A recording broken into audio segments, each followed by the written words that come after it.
한국인들은 그다지 관심도 갖지 않은 소식이지만 현재 일본 전역을 들썩이게 만든 뉴스가 있습니다. 일본 정부가 코로나 방역 대책을 바꾸어 한국을 격리 대상국에서 제외시켰다는 소식이 화제가 되고 있습니다. 3차 백신 접종까지 완료한 한국인이 백신 증명서를 제출하고 일본 입국 시 실시한 검사에서 음성 판정을 받으면 아무런 격리 없이 활동이 가능하다는 것인데요. 물론 그것에 앞서 일본에 체류할 수 있는 비자를 발급받는다는 것이 어렵다는 문턱이 가로막히게 되지만 일본의 마스노 관방장관은 비단 한국뿐만 아니라 해외 관광객을 받아들이기 위한 수단으로 가이드를 동반한 여행객을 상대로는 파격적인 방역 혜택을 제공하겠다고 선언한 상태입니다. 엔화의 가치가 20년 만에 최저 수준으로 떨어진 것이 저렴한 일본이라는 인식을 불러일으키고 있고, 이에 따라 세계 각지에서 일본 여행에 대한 수요가 높아지자 그동안 걸어뒀던 빗장을 풀어나갈 계획이라는 것인데요. 이케아타 코지 일본 여행업협회 이사는 한국으로부터 오는 여행객 수요에 대한 기대가 가장 크다 밝혔습니다. 하지만 사실 이런 일본인들의 소망을 듣는 한국인들은 그저 심드렁한 반응만 보일 뿐입니다. 요즘 각종 미디어를 통해 접하는 일본에 대한 근황을 들어보면 굳이 싸다는 이유만으로 놀러 가기에는 일본에 가는 것이 주는 리스크가 결코 무시할 수준이 아니기 때문입니다. 가장 큰 요인은 역시 안전에 대한 문제겠죠. 얼마 전 한국 유튜브에서 인기 급상승 영상으로 등극되며 모두의 주목을 받은 후지산 오늘 폭발해도 이상하지 않다는 영상이 대표적인 예입니다. 영상의 내용에 따르면 도시츠구 후지산 과학연구소장은 내일이나 모레쯤에도 일어날 수 있는 일이다 말했으며, 마을 주민들도 최근 느껴지는 이상한 낌새 요즘 무서워요, 다들 화산 분화에 대해 예상하고 있어요 라고 말할 정도로 후지산 분화가 임박했다는 사실을 일본인들은 본능적으로 느끼고 있습니다. 후지산이 가장 마지막으로 폭발했던 것은 1707년 일어났던 호에이 폭발로 단순히 생각하면 300년 이상 분화가 멈췄다는 것이니 안심할 수 있지 않느냐 할 수 있지만, 전문가들의 말에 따르면 오히려 이렇게까지 오랜 시간 분할하지 않고 있다는 사실은 곧 그만큼 엄청난 양의 마그마가 땅 깊은 곳에 쌓여가고 있다는 의미이고, 다음번의 폭발 때에는 지구 역사상 후지산이 보였던 가장 대규모의 분화가 일어날 가능성이 매우 높은 상태라는 뜻입니다. 올 초 발생하여 한 나라를 소멸 직전까지 몰고 갔던 통가 화산 폭발이 약과에 불과할 것이라는 예측이 나오죠.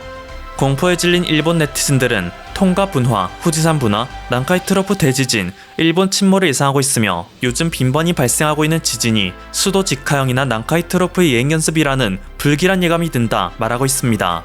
실제로 지난달 16일 일본의 후쿠시마를 중심으로 규모 7.4의 강진이 발생했는데요. 수도가 끊겨 물이 안 나오기에 생활 필수 시설만이라도 빨리 복구되길 바란다는 주민들의 원성이 일상이 되었을 만큼 일본 동북부 재난의 중심지 후쿠시마는 지난 한 달 동안 규모 4 이상의 지진이 200여 차례나 발생했습니다.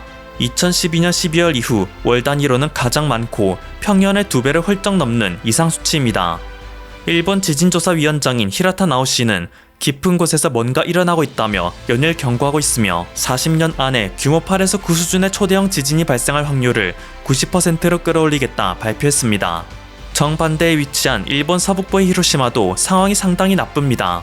지난 5월 5일 히로시마의 미스즈가오카 고속도로가 뜬금없이 무너지는 일이 발생했습니다. 싱크홀의 발생이었죠. 이에 따라 도로를 지나가던 트럭의 타이어가 구멍에 빠져버려 그 뒤를 따라오던 자동차가 트럭을 추돌 대규모의 교통사고가 발생해 한동안 시끄러웠는데요. 충격적인 것은 비슷한 시간대 히로시마 전역에서 도로와 마을을 가리지 않고 싱크홀이 발생했다는 것입니다. 이는 이 싱크홀이 단순한 시공의 문제가 아니라 지각 자체에 심상치 않은 일이 일어나고 있음을 암시합니다. 아니나 다를까 바로 다음날인 5월 6일에는 히로시마 지역을 달리던 신칸센이 탈선하는 사고가 발생했습니다. 물론 히로시마 자체가 애초에 연약한 지반으로 알려져 있는 지역이긴 하지만 제2차 세계대전 당시 미국의 리틀보이 원자폭탄을 맞음으로써 더 약해진 것으로 분석되고 있기에 사람이 느끼지 못하는 미세한 지진에도 데미지가 누적되어 지각이 갈라지고 진흙화되는 현상이 일어나는 것입니다. 사실상 현재 일본 전역에서 안전지대라고 불릴 수 있는 곳은 완전히 사라진 셈인데요. 일본은 이러한 사실을 예전부터 알았기 때문에 오랜 역사 동안 한반도 침략에 대한 야욕을 늘 숨기지 않았죠. 일제강점기 시절에는 자국의 수도를 한반도로 옮길 계획까지 있었으니 할 말 다 했을 것입니다. 그리고 이러한 일본의 계획에 가장 필수로 따라와야 했을 조건이 바로 한일 해저 터널입니다. 1932년 경남 통영시 도천동과 미륵도로 잇는 483m의 해저 터널을 만든 것이 그 예행 연습이었으나, 안타깝게도 제2차 세계대전에서 패망함으로써 일본의 꿈은 한순간에 거품이 되어 사라지고 말았습니다. 하지만 그럼에도 일본은 끈질기게도 약 70년 전 한국 정부에 접촉하여 한일 해저 터널을 함께 만들자고 손을 내밉니다.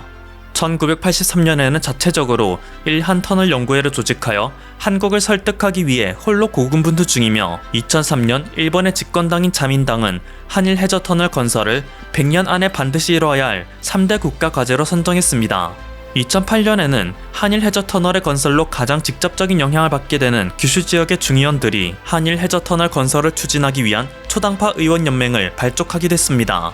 그런데 아무리 일본 본토가 위험해서 도망칠 장소가 필요하다고 하더라도 혐한 우익의 대표주자인 자민당이 한국과 연결되는 것을 강력하게 주장할 정도로 한일 해저 터널이 가져다주는 이익이 대단한가 의문이 들긴 합니다. 그리고 이에 대한 자료조사를 자세히 해본 결과 내린 결론은 한일 해저 터널이 가져다줄 이익이 문제가 아니라 일본이 패망하지 않기 위해서 반드시 이뤄내야 하는 성과였습니다.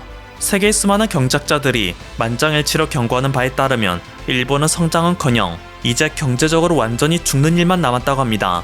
제2차 세계대전 패망 직후 나라가 소멸할 위기에 처했던 일본이 1950년 발생한 우리 민족의 비극 한국전쟁을 통한 특수로 유례없는 경제부흥을 이뤄낸 것과 마찬가지로 또다시 완전한 패망을 향해 달려가고 있는 일본이 한일 해저 터널이라는 빨대를 한국에 꽂겠다는 의지의 표현입니다. 한국은 조만간 일본의 경제력을 뛰어넘을 일만 남았으며 단지 얼마나 걸릴지가 관건이라고만 말하기 때문이죠. 최근 전해진 소식에 따르면 북한은 코로나 확산으로 인해 당 창설 이래 최대의 위기가 도래했다며 패닉에 빠졌습니다.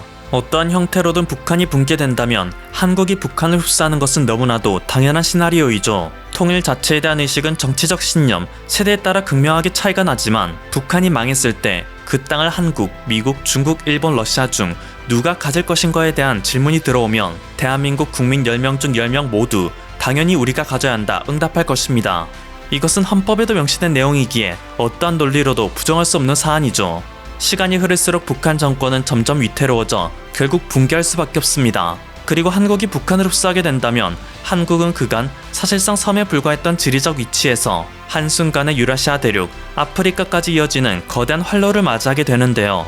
이것이 가져다줄 경제적 효과는 한국을 단숨에 G5 경제대국으로 올릴 만큼 대단하다 평가됩니다. 지금 당장 갖게 될 시베리아 횡단철도, 중국 횡단철도, 만주 횡단철도, 몽골 횡단철도만으로도 그렇게 되죠. 따라서 이를 지켜보는 진짜 섬나라 일본의 입장에서는 배가 아플 수밖에 없습니다. 일본도 한국과 마찬가지로 자원이 없는 국가이기 때문에 해외 교육이 필수이고 수많은 원자재를 사들여야 하는데 오직 해상 운송밖에 안 되는 것보다 철도를 이용할 수 있다는 건 엄청난 메리트죠. 때문에 일본은 그렇게 싫어하는 한국을 대상으로 한일 해저 터널만큼은 꼭 해달라며 간절히 부탁하는 것인데요. 그럼에도 한국은 이미 한일 해저 터널의 사업성이 없다고 몇 차례나 결론을 내버린 상황입니다. 2003년 노무현 정부, 2008년 이명박 정부 모두 부정적 결론으로 마무리 지었을 정도로 정치 성향과 관계없이 단 1%도 우리나라 국익에 도움이 안 된다는 명백한 확신을 얻은 것이죠.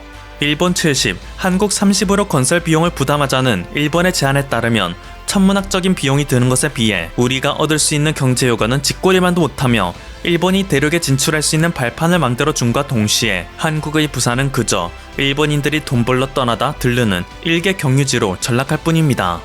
또한 일본이 제안하는 터널의 경로도 알고 보면 괘씸하기 짝이 없는데요. 규슈의 가라스시에서 출발, 이키섬과 대마도를 경유해 부산과 거제로 오는 루트에서 가라스시는 임진왜란 당시 왜군이 조선을 침략할 때 사용했던 전초기지입니다. 지금도 가라스시의 천수각에는 도요토미 히데요시가 기거한 흔적이 남아있습니다. 도요토미 히데요시가 아득한 바다를 노려보다 라는 글귀가 새겨져 있는 비석이 자랑스럽게 떡하니 세워져 있죠. 사과 한마디 제대로 하자는 일본이 대체 무슨 염치로 한국의 빨대를 꽂겠다는 것인지 도무지 이해가 안 됩니다. 그런데 이러한 일본 정치권의 홀로 야심찬 계획도 한순간에 백지화될 위기에 직면했다는 소식이 최근 전해집니다.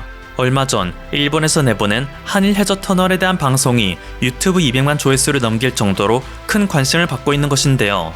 이 방송을 보게 된 일본인들은 매우 경악하며 터널의 완성을 결사 반대하고 있는 것이죠. 영상 속에 나오는 시민들 대다수는 한일 해저 터널에 대한 존재조차 모르고 있었지만 사실 한일 해저 터널은 가라스시에서 이미 조사 터널을 시작으로 공사를 진행 중인 상태였습니다. 가라스시뿐만 아니라 대마도 산속에도 조사용 터널이 뚫려 있어 해발 고도 0m 밑으로 파고 들어갔을 정도로 상당히 진전된 상태라고 하는데요. 이 공사를 독자적으로 진행 중인 국제하이웨이 재단이라는 단체가 알고 보니 문선명의 통일교와 매우 밀접한 관계라는 사실이 방송을 통해 일본 전역에 폭로되었습니다. 물론 한국인들 중에는 50년 전부터 통일교의 문선명 총재가 한일 해저 터널의 필요성을 역설해왔다는 걸 알고 있지만 정치는 물론이고 세상 밖 일에는 1도 관심 없는 일본인들이 이 사실을 알았을 리 만무하죠. 하지만 뒤늦게라도 이 사실을 알게 된 일본인들은 크게 분노하고 있습니다. 특히 우익 세력은 그 정도가 심각한데요. 안 그래도 일본의 정치계와 통일교의 커넥션이 엄청나다는 사실을 알고 있어 불만을 갖고 있던 이들은 한일 해저 터널마저 통일교 후원이라는 사실을 알게 되자 대동아공영, 대일본 제국의 재림을 약속했던 아베의 자민당이 사실은 완전히 반일 한국의 앞잡이였다는 것인가라며 결사 반대를 하고 나섭니다. 한국인들 입장에서는 가만히 있다가 억울한 누명을 쓰게 된 상태나 마찬가지이지만 사실 그들이 어떤 착각을 하든 이를 통해 자민당에 반감을 갖는 이들이 늘고 한일 해저 터널이 완전 무효되어 일본이 그대로 혼자 심해로 가라는 미래를 받아들이게 된다면 그걸로 환영입니다. 지금까지 퍼플투비였습니다. 여러분의 구독과 좋아요 그리고 알림 설정은 콘텐츠 제작에 큰 힘이 됩니다. 감사합니다.